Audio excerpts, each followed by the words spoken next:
todos. Sejam bem-vindos mais uma vez ao nosso programa Leitura Teóricas da Escola Judicial do TRT da Primeira Região. Hoje eu tenho a honra de conversar aqui com meu colega Ítalo Menezes.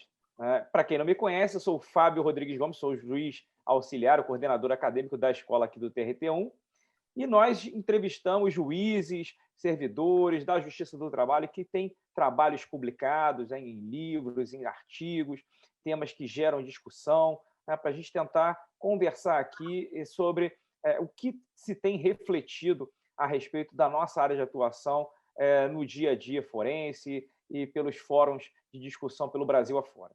Então, voltando, como eu tinha falado antes, estamos aqui hoje com o meu colega do TRT2 de São Paulo, Ítalo Menezes. O Ítalo ele é juiz substituto, recentemente foi aprovado no mestrado em Direito do Trabalho na Universidade de São Paulo. Ele publicou um livro muito legal, Decisão Surpresa e Processo do Trabalho. Eu tive o prazer de ler esse livro, ganhei a versão autografada. E hoje nós vamos falar um pouquinho das ideias que permeiam o livro, a dissertação de mestrado aqui do Ítalo. Ítalo, seja bem-vindo, é um prazer ter você conosco aqui. E já de início, Ítalo, eu queria te perguntar o seguinte, a exigência do contraditório ela é inerente ao próprio conceito de devido processo legal. No entanto, como se sabe, esse é um conceito jurídico indeterminado. Então, você não considera que o legislador, já caminhando exatamente para os dispositivos que dão título ao seu livro, quando ele positivou os artigos 9º e 10 do CPC, ele, de certa forma, não aumentou o peso normativo, o peso regulatório dessa ideia do devido processo legal, do contraditório a ele inerente, e, com isso, reduziu a margem de discricionariedade do julgador? Primeiramente, então, uma saudação especial para o meu querido amigo Fábio Rodrigues Gomes. É uma alegria enorme poder ser recebido aqui por você, meu querido amigo, nesse programa aqui da EJúlio do TRT1. Quero estender o agradecimento também, então, à diretoria da escola pelo convite. De fato, é uma honra muito grande poder aqui estar aqui para tratar um pouco das ideias que me acompanharam durante tantos anos ali na pesquisa do mestrado e, de alguma maneira, me acompanham até hoje, porque, como você, como bom pesquisador que sabe que a pesquisa acompanha a gente pelo resto da vida, Então, a gente sempre está revisitando o tema e acaba sempre se reencontrando. E, de uma maneira especial também, quero deixar aqui o meu agradecimento publicamente. Já tive a oportunidade, Fábio, de falar isso para você em mais de uma vez, mas quero registrar também aqui, porque eu acho que é um momento oportuno, a partir do seu convite, que durante a pesquisa, em algum ponto ali, aqueles que depois eventualmente tiverem a oportunidade de ler o livro ou de assistir esse programa, vão verificar que talvez as premissas que eu coloquei no livro, algumas das ideias, são talvez um pouco minoritárias em relação a esse tema da vedação à decisão surpresa no processo de trabalho. E lá pelas tantas, durante a pesquisa, houve alguns momentos em que eu me peguei pensando, nossa, será que está certo isso mesmo que eu estou defendendo? Será que há sustentação jurídica suficiente? E foi bastante oportuno ter visto uma entrevista que você, Fábio, deu para a Escola Judicial lá do TRT de Santa Catarina. Era um debate, salvo engano, com uma colega da Bahia, que estava lá também na ocasião, exatamente sobre esse tema, e ter visto você também defendendo, ainda que talvez por fundamentos diversos, uma ideia me parece semelhante, não sei, depois você pode confirmar aí, mas me parece que a conclusão talvez fosse aproximada, embora talvez chegando por caminhos diversos. Foi uma alegria muito grande que, de certa maneira, me encorajou aí a prosseguir aí na hipótese que eu estava sustentando no trabalho, Mas, de todo modo, para responder já de imediato a sua pergunta, de fato, nós sabemos que a Constituição Federal ela tem uma série de normas que a gente poderia dizer como normas abertas, ou, de acordo com a premissa metodológica que eu me filiei no livro, normas-princípio, dentro de uma perspectiva de teoria do direito. E, obviamente, que essas normas com caráter principiológico, elas podem, eventualmente, ser densificadas pelo legislador. Mesmo para quem defende a teoria dos princípios, é uma confusão, às vezes, que aqui no Brasil isso se instalou e se generalizou, essa que é a verdade. De achar que, porque há um princípio, ele é a supernorma e a norma mais importante de todos, e ele pode derrubar, como Coringa derruba todas as outras cartas do baralho, né? Então, eu, às vezes, brincando com meu filho, né? Então, tem aquela carta mais poderosa do baralho, né? Como se o princípio fosse a carta mais poderosa, né? E, obviamente, não é isso que a teoria dos princípios fala, né? Ela defende que há uma normatividade dentro dos princípios, mas que esses princípios, e aí dentro de uma perspectiva alexiana, vamos dizer assim, esses princípios podem colidir e caberá definir regras concretas para estabelecer a solução dessa colisão. Essa tarefa compete primeiramente ao legislador e, na sua ausência, obviamente, ao intérprete, sempre resguardada aquela ideia da jurisdição constitucional. Então, para responder propriamente à sua pergunta, eu concordo que, de fato, é uma densificação normativa, ou a gente poderia falar de uma regra de precedência, dentro da perspectiva metodológica que eu adotei no livro, de uma regra de precedência que foi estabelecida pelo legislador. Obviamente, isso tem várias passagens no livro, eu cito o professor Barbosa Moreira, há uma passagem bastante emblemática citada do professor Carlos Alberto Alvaro de Oliveira, em que essas duas variantes, segurança e celeridade, elas estão em rota de colisão, me parece, dentro do processo. São dois valores importantes para o processo, mas que, de alguma maneira, eles acabam se rivalizando ou, de certa forma, ficando um pouco antagônicos. Eu até menciono lá pelas tantas no livro, de que se a gente tivesse um processo que não houvesse contraditório, seria o processo ultra rápido, não é? Eu poderia chamar, não cheguei a falar isso no livro, né? Mas poderíamos dizer que seria um processo McLaren aí, né? Porque era aquela velocidade, né? Mas, obviamente, talvez isso não chegasse a um grau de justiça desejável, né, dentro de um parâmetro daquilo que fosse justo para a solução dos conflitos. E, em sentido contrário, se a gente garantir sempre mais e mais segurança no processo, mais oportunidades de manifestação, mais ampla possibilidade de produção probatória, assim, por exemplo, a ausência de limite de testemunhas, como já foi cogitado, por exemplo, no processo de trabalho, a inconstitucionalidade do limite de 3 testemunhas no rito ordinário, etc. Então, tudo isso, uma infinidade uma variedade muito grande de espécies recursais, isso favoreceria o exercício desse valor da segurança, mas poderia comprometer um outro valor importante. Então, o legislador, de fato, como você bem colocou, ele fez uma escolha, e eu acho que essas escolhas do legislador, se não forem consideradas inconstitucionais, elas devem ser privilegiadas porque elas já são a solução da colisão entre os princípios. Agora, o grande problema é que, no âmbito do processo civil, foi uma clara escolha do legislador, né? A gente pode comentar depois ainda sobre a jurisprudência do STJ, que se encaminhou sobre o assunto. No livro eu trato um pouco sobre isso, que o próprio STJ ele foi criando exceções, quando ele disse, por exemplo, os requisitos de admissibilidade do recurso especial não são considerados decisão surpresa, se a parte não cumpriu. Houve um caso emblemático, Fábio, também, foi um dos primeiros julgados pelo Superior Tribunal de Justiça, que foi um caso muito interessante, também eu cito no livro, que poderíamos dizer assim, que foi o leading case que começou a dar essa discussão no STJ, que era um caso muito interessante. As partes, desde a primeira instância, estavam discutindo o marco inicial da prescrição. Não havia discussão quanto a propriamente o prazo, mas a discussão propriamente era sobre o marco inicial, o termo inicial. E quando chegou no STJ, a ministra relatora disse, olha, esse debate é desnecessário, porque estão discutindo o prazo X, mas o prazo não é X, é Y. E aí ela julgou, e, obviamente, houve um questionamento sobre a aplicação dos dispositivos novos do CPC.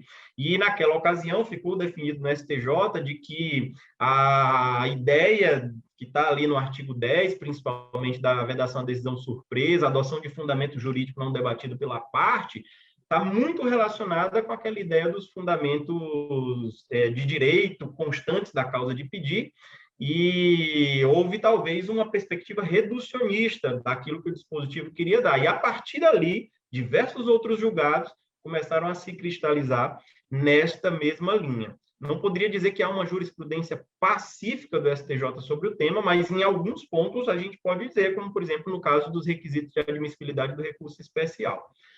Fecha o parênteses. Então, neste caso do processo civil, penso eu que houve uma clara opção do legislador. E me parece também equivocada uma interpretação que queira, talvez, reduzir, talvez uma interpretação um tanto quanto forçada, o alcance do dispositivo, como, por exemplo, há um enunciado da Infam que defende que o fundamento que está previsto ali no artigo 10 do CPC é só o fundamento de fato e não o fundamento de direito. Eu rebato isso no livro e digo, olha, não é isso aí que o artigo 10 diz. Se fosse, nem teria necessidade, porque a vedação do juiz conhecer de fatos não alegados já era decorrência do sistema antes mesmo do CPC 2015, né?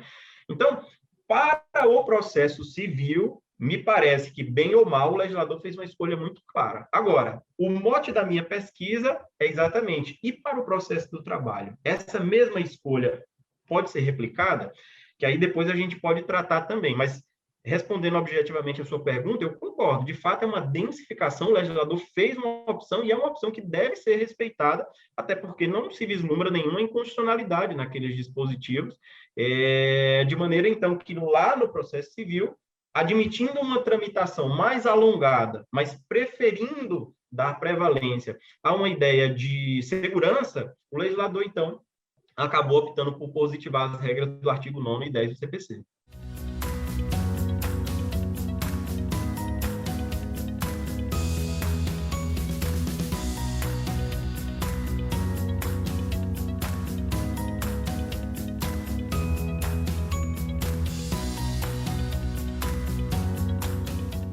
Pois então, Ítalo, essa questão da decisão surpresa, ela gera realmente esse problema para quem está na ponta da linha, para os juízes, né? Porque apesar de ter sido uma decisão legítima, né, democrática do legislador, ela, em tese, ou aparentemente, vai na contramão de dois outros valores que também foram incorporados no ordenamento jurídico brasileiro: a celeridade e a efetividade. E nós, melhor do que ninguém, sabemos que a sociedade ela pressiona por processos rápidos, que entreguem o bem da vida, o que foi pedido, de uma maneira bastante concreta.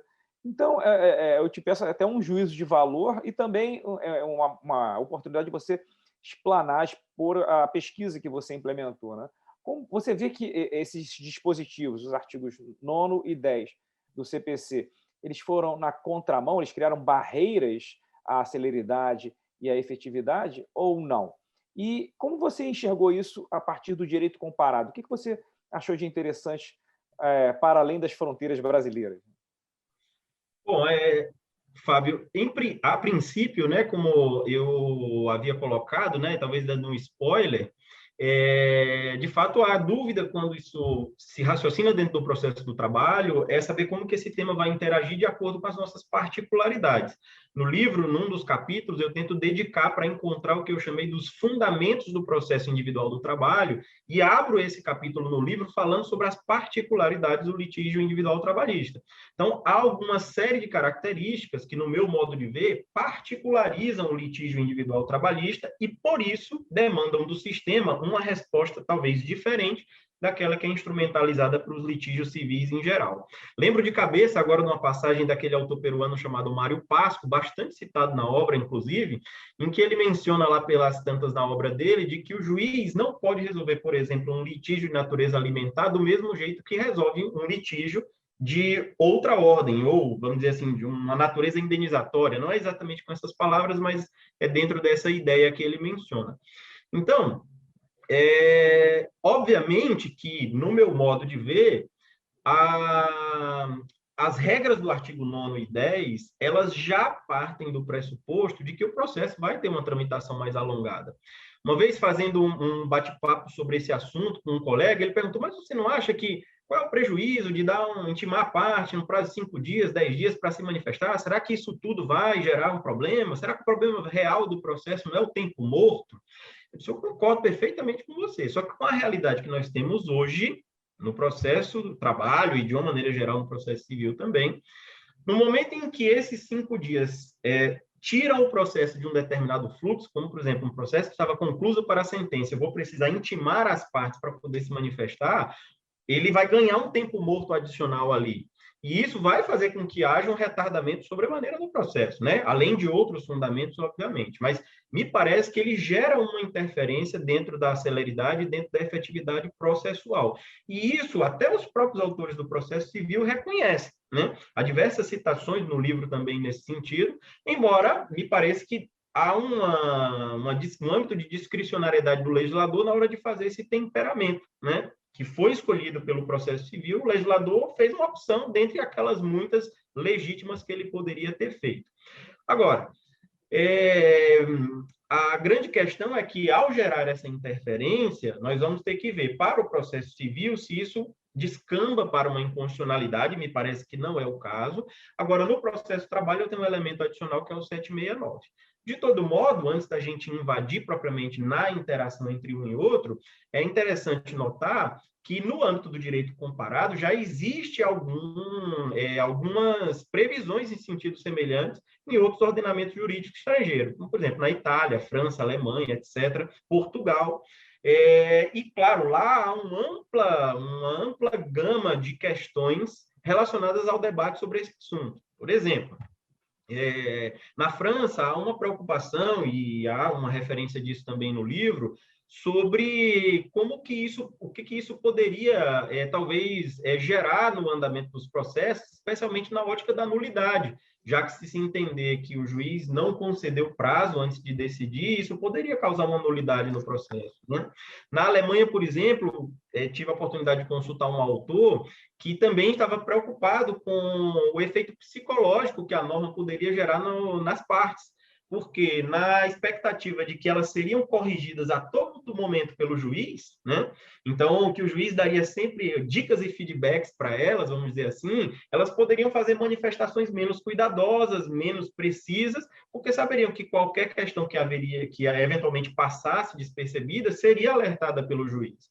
Obviamente que lá na Alemanha há uma outra perspectiva dentro da figura, da forma como se enxerga a figura do juiz, e nessa ideia dos poderes, talvez a gente poderia falar de poderes assistenciais aqui, mas, de uma maneira geral, nos ordenamentos jurídicos estrangeiros, existe essa ideia também semelhante da vedação da decisão surpresa.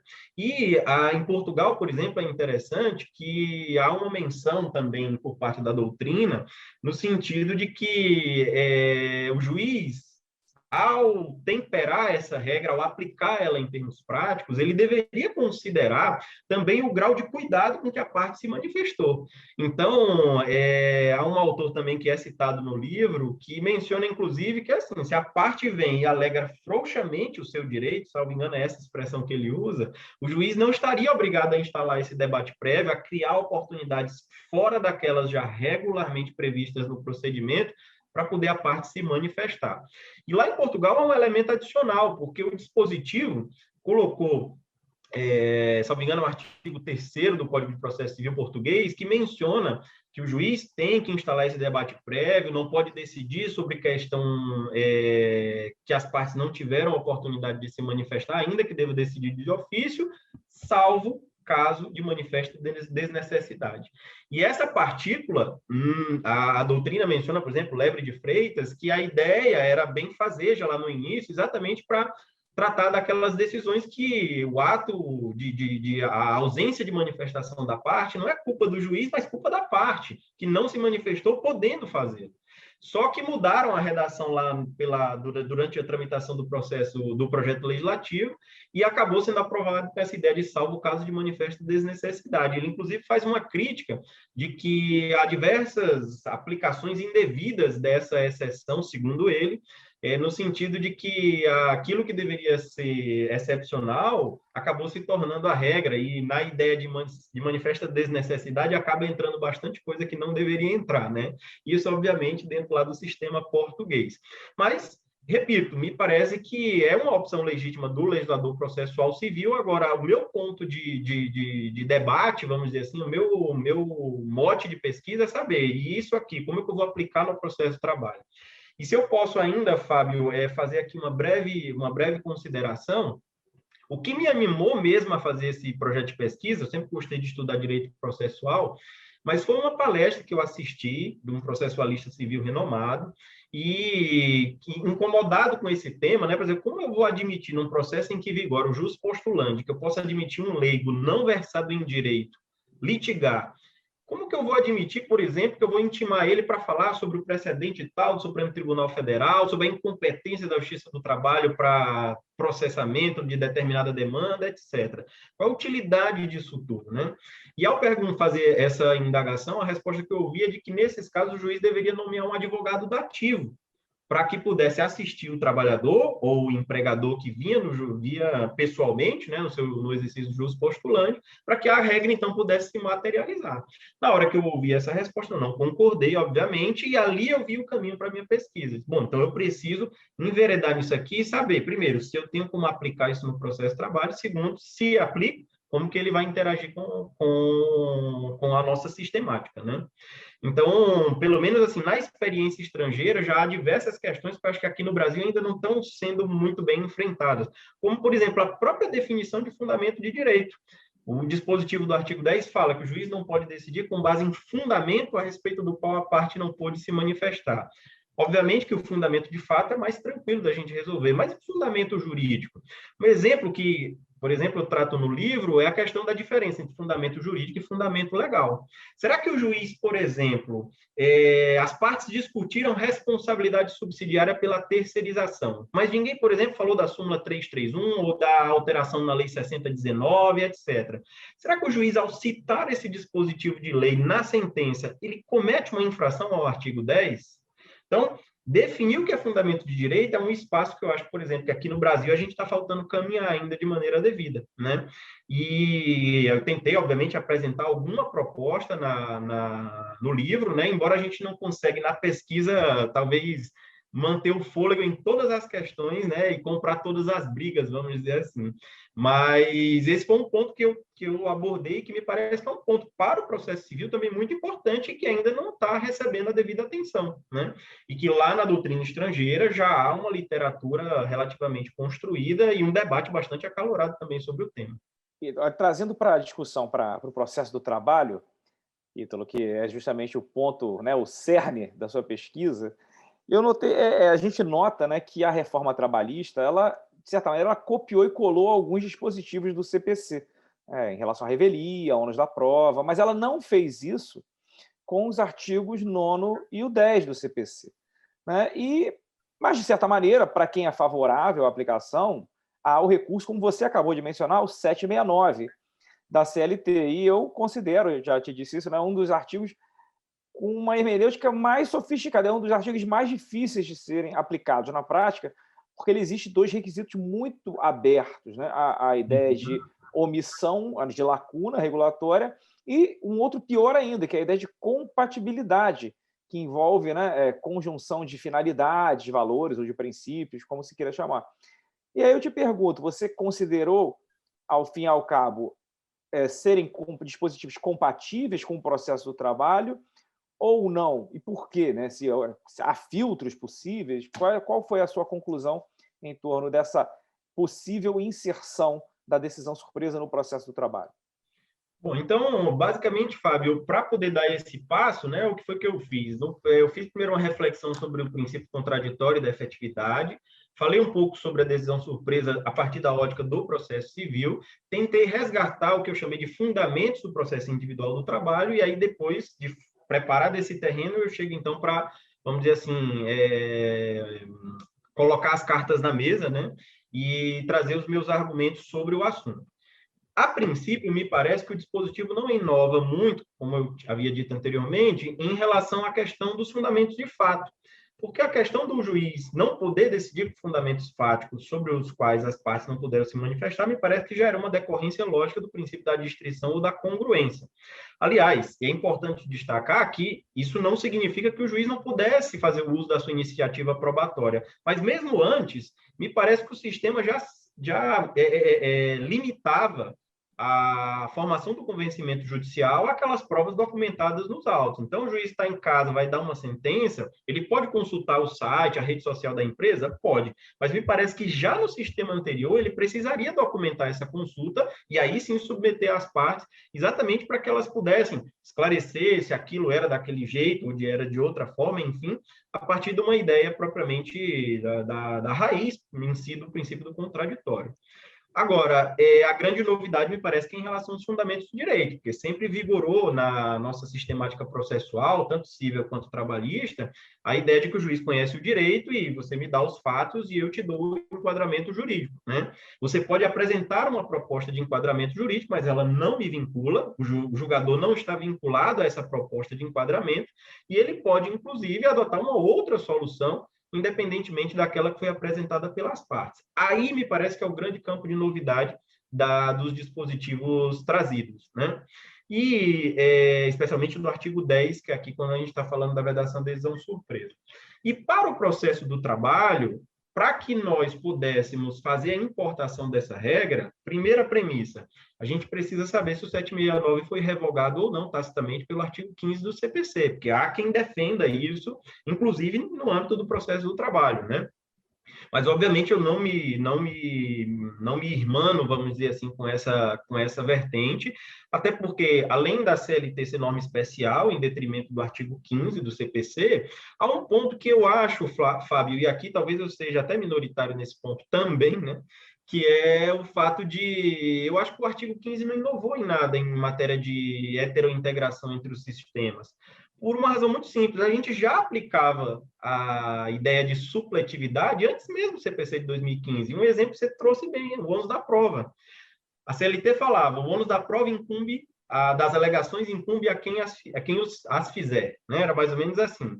E qualquer livro que você fosse consultar dizia, o autor é o fato constitutivo do direito e o ré é o fato impeditivo, etc., etc. Mesmo não havendo uma lacuna propriamente normativa, havia uma aplicação que visava, talvez, complementar aquela regra do artigo 818. Um outro exemplo que nós poderíamos citar é o caso dos embargos da execução. Aquele rol de matérias que está lá previsto na CLT, as possíveis matérias de defesa, e que todo mundo sempre aplicou o Código de Processo Civil, e aí se dizia subsidiariamente, mas na realidade é a lógica da supletividade que está no artigo 15. Então, no meu modo de ver, ele não inovou. E por isso o 769 se mantém rígido, se mantém válido, se mantém vigente. Partindo dessa premissa, você trouxe aí o grande ponto, né? Eu lembro de uma passagem do livro do professor Homero, exatamente como você colocou aí também, que é um dispositivo bastante difícil de ser interpretado. O professor Homero fala que talvez seja o dispositivo que mais alimentou dissertações de mestrado e tese de doutorado no estudo do processo do trabalho, né? Exatamente pela dificuldade interpretativa que ele propõe. É uma norma bastante aberta, falar de lacuna e falar também de compatibilidade. Então, de fato, foi essa a missão que eu tentei estabelecer. E, ao fim e ao cabo, eu penso que, para poder chegar nessa conclusão, eu primeiro precisaria fazer o debate de nível constitucional. Ou seja, eu preciso saber aquilo que você me colocou lá no início. Será que aquela regra de precedência que o legislador civilista estabeleceu para o processo civil, ela já vale automaticamente para o processo do trabalho?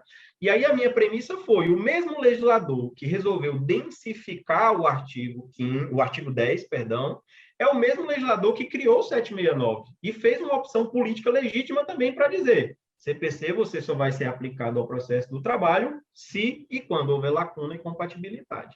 E aí, para eu raciocinar em cima de compatibilidade, eu precisei primeiro, me parece, levar o debate para o nível constitucional, saber se o contraditório materializado no artigo 10 não vai se aplicar ao processo de trabalho, por que razão isso não se aplicaria? E aí foi quando eu fiz a defesa da efetividade e da celeridade, especialmente destacando também a ideia de que o nosso processo está estruturado acerca da desnecessidade de apresentação de fundamentos jurídicos. Essa também é uma premissa importante dentro da minha pesquisa, porque se eu não exijo que a parte venha a juízo apresentando a fundamentação jurídica, pouco importa se com ou sem advogado, me parece que é sobremaneira inconsistente exigir que o juiz submeta isso à prévia manifestação da parte. E aí faço o paralelo com o processo penal também. No processo penal nós temos uma regra muito semelhante, que é a regra da emendatio libelli. que, uma vez feita a acusação, né, recebida a denúncia, mantidos aqueles fatos, o juiz pode alterar a capitulação jurídica na sentença, inclusive imputando pena mais grave para crime diverso. E diz a doutrina tradicional e a jurisprudência consolidada do Supremo. No processo penal, o réu é chamado para se defender dos fatos e não da capitulação jurídica do crime. Bem ou mal, né, concorde-se ou não, essa é uma premissa que a gente tem lá e me parece que é uma premissa muito semelhante no processo trabalhista. A lei, por expressa disposição do legislador, diz que os fundamentos jurídicos não são relevantes na manifestação das partes.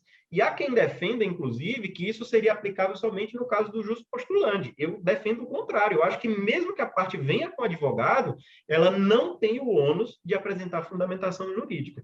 Porque, repito, a legislação não exigiu esse requisito nas manifestações das partes, né? Então, me parece que esse é um elemento importante também na hora da gente configurar os dois sistemas.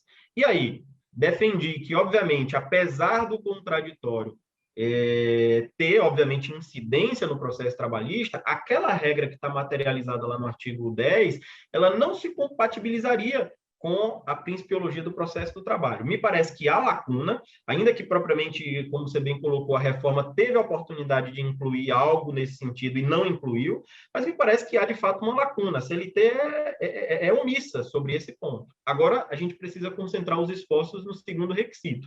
É compatível? E aí, defendi eu. Não é compatível nem a partir de uma perspectiva constitucional, porque o nosso sistema trabalhista exige um processo muito mais fidelizado com a efetividade e a celeridade, e não é compatível também com a estrutura infraconstitucional, porque o nosso processo está estruturado para atender esses valores, dispensando as manifestações jurídicas das partes, os fundamentos jurídicos. Em razão disso, me parece que aquela lógica que foi escolhida legitimamente para o processo civil, da mesma forma, legitimamente, não poderia ser aplicada ao processo de trabalho, também por expressa opção do legislador. Ainda que, no nosso caso, o legislador tenha deixado na mão do intérprete uma tarefa bastante difícil aí para, como você bem colocou, definir o que finalmente é essa tal de compatibilidade, né?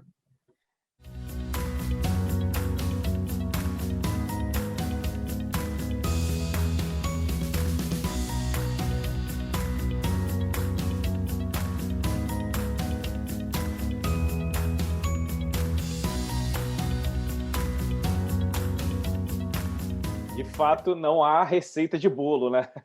Não temos fórmulas prontas. E até por isso dá espaço para a gente começar a aprofundar, né, sofisticar mais o argumento, como você tem feito. E aí eu te pergunto, Ítalo, como a Justiça do Trabalho, em geral, né, tem se posicionado em relação ao tema, sobretudo o TST, porque sempre menciono, quando falam de decisão surpresa, lá o artigo 4º da Instrução Normativa número 39. Só que ela já tem 5 anos, já tem um tempo razoável entre a sua publicação e os dias de hoje, né? E no meio do caminho veio uma reforma trabalhista. Então, você tem esse panorama assim, de como a jurisprudência tem se comportado em torno da decisão surpresa? Bom, legal. Primeiro destaque para fazer é esse que você já falou aí da instrução normativa. Veja que interessante, Fábio. No livro eu também acabo mencionando isso. A instrução, ela criou um terceiro caminho, né? Ela nem diz aplica ou ela nem diz que não aplica, ela diz aplica em termos, né? Aplica-se os artigos 9 e 10 em termos, né? E aí, o que foi que ela disse? Ela diz, olha, tem algumas questões interessantes que eu tenho levantado quando tenho tido a oportunidade de falar sobre a IN 39, inclusive algumas que me parece que têm passado assim, despercebidas pela maioria dos operadores do direito. O primeiro ponto é o seguinte, então, me parece que a instrução criou um terceiro gênero, mas isso tem uma justificativa na própria exposição de motivos da instrução normativa. O ministro Dallazen, à época, presidente da comissão que preparou a minuta da IN 39, expressamente, depois quem quiser pode olhar isso lá na exposição dos motivos, falou que essa questão da vedação à decisão surpresa foi uma das questões mais tormentosas com que se viu de braços a comissão. E, disse ele, privilegiou-se uma solução de compromisso. O que eu entendo por solução de compromisso? Tentou-se criar um meio do caminho entre, me parece, os ministros que entendiam que não aplicava de jeito nenhum e aqueles que estavam na comissão e que entendiam que haveria plena aplicabilidade do artigo 10, do artigo 9 e do artigo 10, né?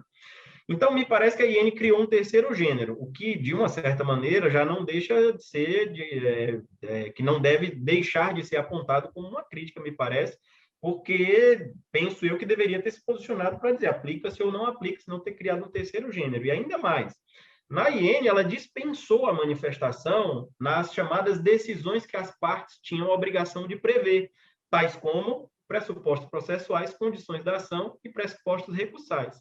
Ora, quando a gente vai estudar a matéria lá no ordenamento, no direito comparado, a gente vai ver que a vedação de decisão surpresa surgiu exatamente por causa dessas matérias, que nos outros sistemas o juiz também pode conhecer de ofício, chamadas por alguns de matérias de ordem pública, mas que isso acabava surpreendendo a parte quando era colocado na sentença de maneira inédita, antes de qualquer discussão do processo. Então, foi por causa dessas matérias que a vedação de decisão surpresa surgiu.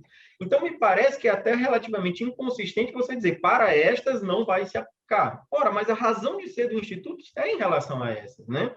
Então, me parece que ali, obviamente, há um ponto que eu trago isso como crítica no livro também. Agora, a IN tem um mérito enorme no meu modo de ver, né? O primeiro deles, ela trata desse tema que pouca gente comenta, mas as chamadas decisões que as partes tinham a obrigação de prever, fazendo uma interlocução com o direito português, os casos de manifesta desnecessidade, né?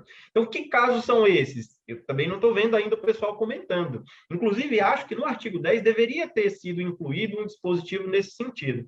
E o professor Estevão Malê, que participou da minha banca, foi um dos examinadores, né? E hoje eu tenho a felicidade, né? Porque eu tive a grata oportunidade de ter o professor Enoque Ribeiro dos Santos, que é aí do quadro do TRT da primeira região, né? Então, o professor Enoque foi um orientador fantástico, muito dessa pesquisa eu devo a ele, assim, tenho uma gratidão enorme, me abriu as portas da academia, enfim, é alguém que eu carrego no coração, né? E o professor Estevão Malê, que agora me orienta nos estudos em nível de doutorado. E na arguição, o professor Estevão Malê me colocou uma questão que é interessante. Ele disse, olha, Ítalo, não precisa de uma regra expressa no artigo 10, tal como lá no processo português, porque no processo não se praticam atos inúteis. Então, se a culpa é da parte na ausência da manifestação, o juiz não precisa aplicar o artigo 10, embora a premissa dele seja distinta da minha, né? Ele entende que a vedação de decisão surpresa é plenamente aplicável ao processo do trabalho. De todo modo, me parece que a IN tem esse grande mérito, embora me parece que o pessoal não percebeu esse mérito ainda. Entender o que são obrigações que a parte tinha, decisões que a parte tinha obrigação de prever, ou aquelas que são faladas lá no direito português, aquelas que a parte, tendo a oportunidade de se manifestar, não se manifestou. Então, esse é um ponto importante que a IN traz. E uma outra questão que me parece que também tem passado despercebida, Fábio, é porque a IN fala das decisões finais de mérito. É mais ou menos essa dicção. Eu não lembro de cabeça exatamente do texto, mas ela fala alguma coisa nesse sentido. Não se considera a decisão surpresa aquela feita na decisão final, na decisão definitiva de mérito, alguma coisa assim.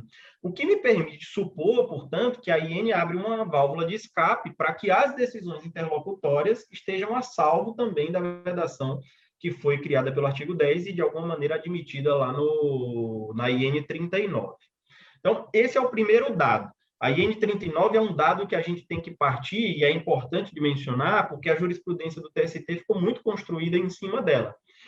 Eu acredito, e a partir da pesquisa que eu fiz para a publicação do livro, eu não posso falar ainda propriamente, acho, Fábio, de uma jurisprudência do Tribunal Superior do Trabalho. Há alguns julgados de algumas turmas, muitos deles tentam se filiar, na medida do possível, à IN 39, mas há julgados dissonantes também, e eu tentei estabelecer e capitular esses julgados, separando eles por, vamos dizer assim, por sub-áreas, vamos dizer assim.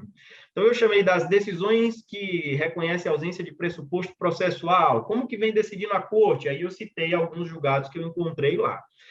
O que eu percebo em termos gerais é que, número 1, a matéria ainda não está sendo devidamente discutida nos processos judiciais. Eu não sei o que você tem encontrado na sua experiência aí, judicante, mas eu, pelo menos na minha experiência, não tenho visto grandes debates processuais nas causas propriamente ditas sobre a vedação da decisão surpresa, né? Então, há um ou outro processo em que alguém faz alguma alegação relacionada ao tema, mas não tenho visto ainda um debate candente dentro dos processos judiciais. Esse é um primeiro dado. O segundo dado é que, em virtude disso, me parece que então chega pouca coisa no TST também, né? E aí, lá no TST, me parece que há alguns julgados já, né? Como eu já coloquei também, faço essa citação no livro, mas esses julgados ainda tudo muito no início, ainda tudo muito incipiente.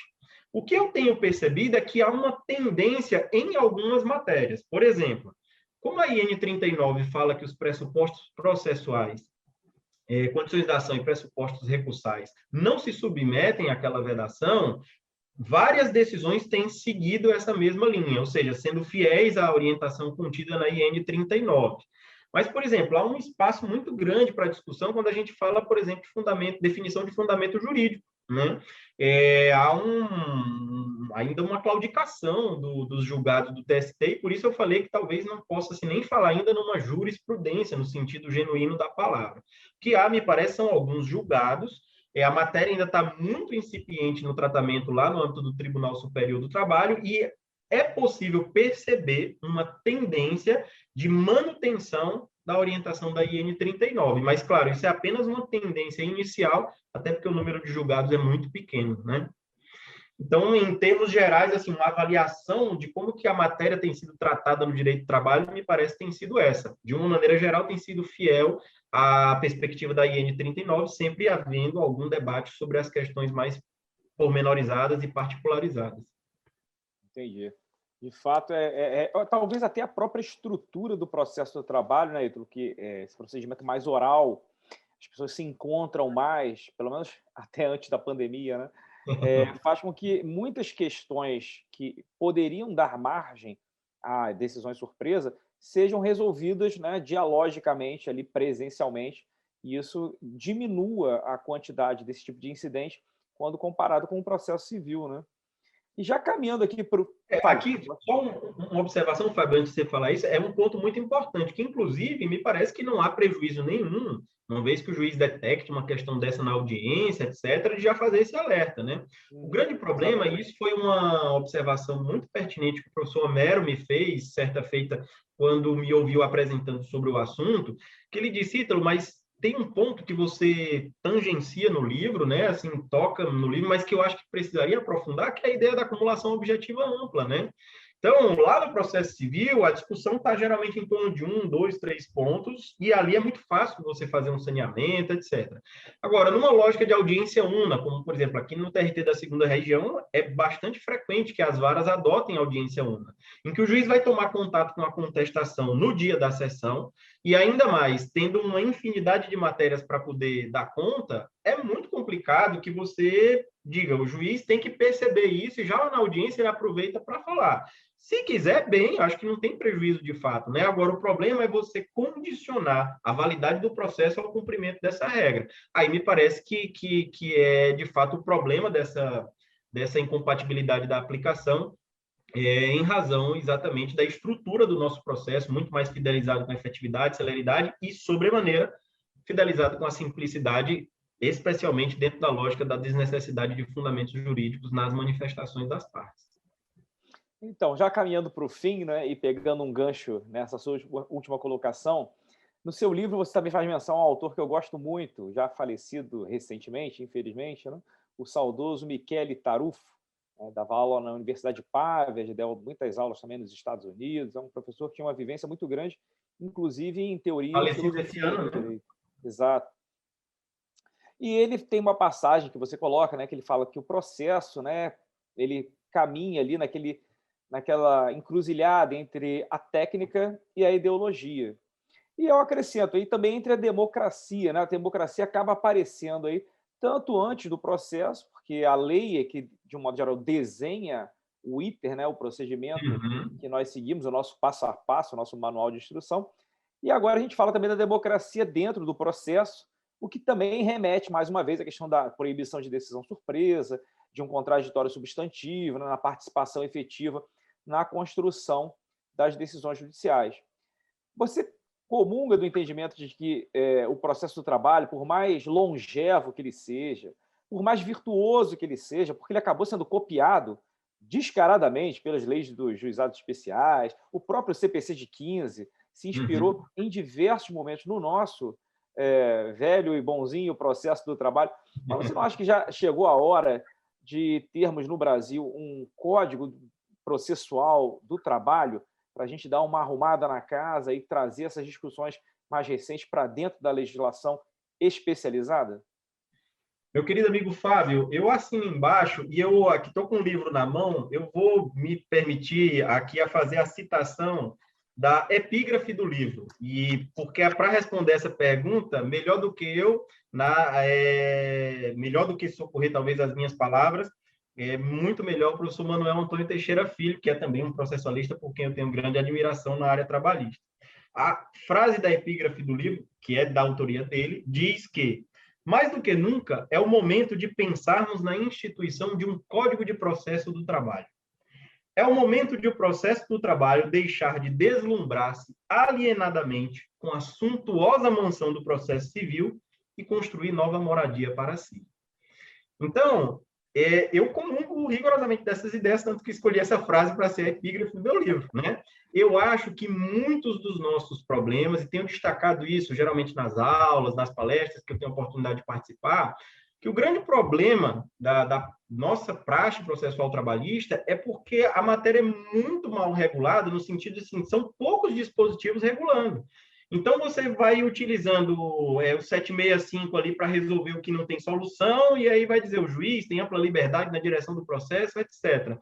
Bom, eu acho que naquele período, na década de 40, era o que talvez fosse possível, que fosse imaginável, desejável dentro da construção científica que havia naquele momento, mas hoje me parece que já haveria um espaço, inclusive, aí trazendo para a pergunta que você me fez, inclusive para legitimar ainda mais democraticamente essas escolhas. Porque, como você bem lembrou, o professor Michele Tarufo fala disso, o professor Cândido Dinamarca também fala muito disso, que o processo ele não é um fim em si mesmo, mas é um instrumento. E ele é um instrumento de diversas ordens. Ele é instrumento, inclusive, do poder político do Estado. Então, se é um Estado, por exemplo, e isso eu cito no livro, Piero Calamandrei, por exemplo, fala daquele livro muito clássico dele, que é aquela coletânea de palestras lá na Universidade Mexicana, que ele diz que na Alemanha nazista, por exemplo, houve lá pelas tantas um projeto de lei que visava suprimir o contraditório do processo judicial e encampar o processo civil pelos processos de jurisdição voluntária. Então, seria uma maximização do Estado resolvendo todo e qualquer problema, independente da iniciativa da parte.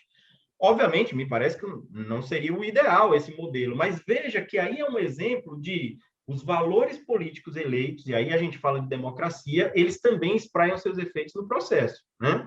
E me parece que seria mais do que salutar, pensando em termos democráticos, um espaço para que a gente pudesse fazer um debate qualificado sobre a instituição de um Código de Processo de Trabalho.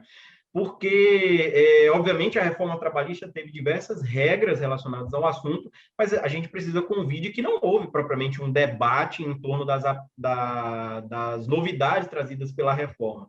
Não significa que isso infirma a escolha do legislador, né? Porque foi eleito, né? Então, dentro de uma ideia de democracia representativa, foram os nossos representantes que fizeram essa escolha, mas a gente precisa convir que não houve um debate propriamente aprofundado sobre as regras que iriam ser estabelecidas.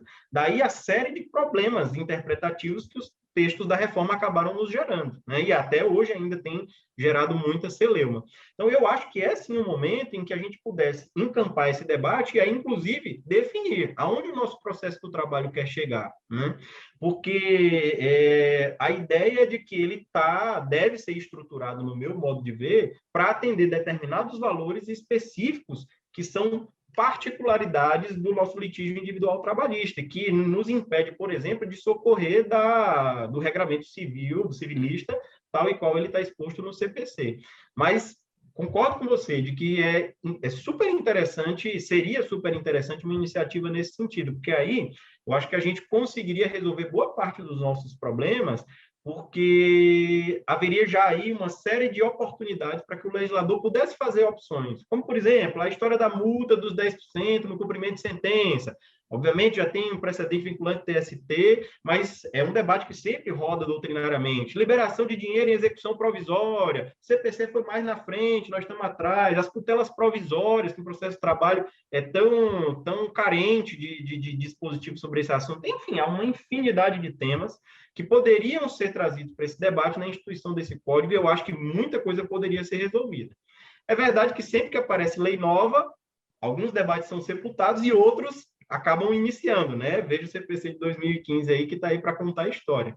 Mas me parece que seria muito interessante, pelo menos para a gente dar um passo dentro da nossa construção dogmática do direito processual do trabalho. E quanto a isso, eu não sei se é exatamente a tua posição, mas eu comungo perfeitamente dessa ideia, de que é um momento excelente para isso, até porque, como você bem colocou, havendo um debate qualificado sobre esses rumos, a gente teria propriamente uma opção legislativa que poderia nos dizer: o processo do trabalho deve seguir fiel à sua missão desde 1940, com aperfeiçoamentos, etc. Ou não, dizer: olha, o processo do trabalho tem que se aproximar do processo civil, não se justifica mais essa estrutura própria, etc. Enfim. E aí, a partir das escolhas do legislador, a gente poder dar um encaminhamento devido. É exatamente isso. Ítalo, muito obrigado pela sua presença aqui. Foi excelente o nosso bate-papo. Deixa eu mostrar aqui para o pessoal mais uma vez o seu livro, Decisão Surpresa e Processo do Trabalho. Ítalo Menezes de Castro, está pela editora Thomson Reuters, Revista dos Tribunais. Eu queria te passar a palavra para as suas considerações finais e também para você dizer para o pessoal que está nos assistindo onde eles podem encontrar o seu livro. O pessoal já deve estar muito curioso para ler ali o conteúdo. Bom, então, primeiro eu quero agradecer, Fábio, enormemente aí o convite uma vez mais. É uma alegria aqui ter tido essa oportunidade de falar um pouco sobre essas ideias. Obviamente que, às vezes, para a gente produzir uma pesquisa, você sabe muito bem disso, a gente acaba lendo muita coisa, então as ideias vão pululando aqui na cabeça, né?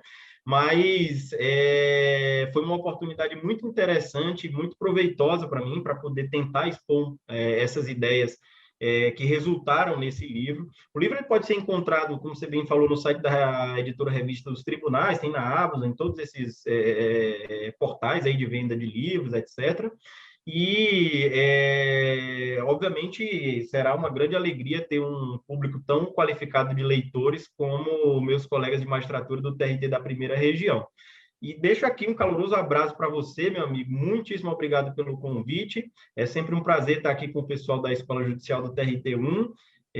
A casa aqui sua, né, como o meu anfitrião nessa noite de hoje, a casa do meu orientador, do orientador que resultou nessa pesquisa também, o professor Enoque, por quem eu tenho uma grande admiração também. Então, é só para te agradecer, me coloco sempre à disposição para o debate, aqueles que quiserem aí depois trocar alguma ideia, eu estou sempre à disposição, e seguimos juntos aí refletindo sobre como melhorar o nosso processo, né?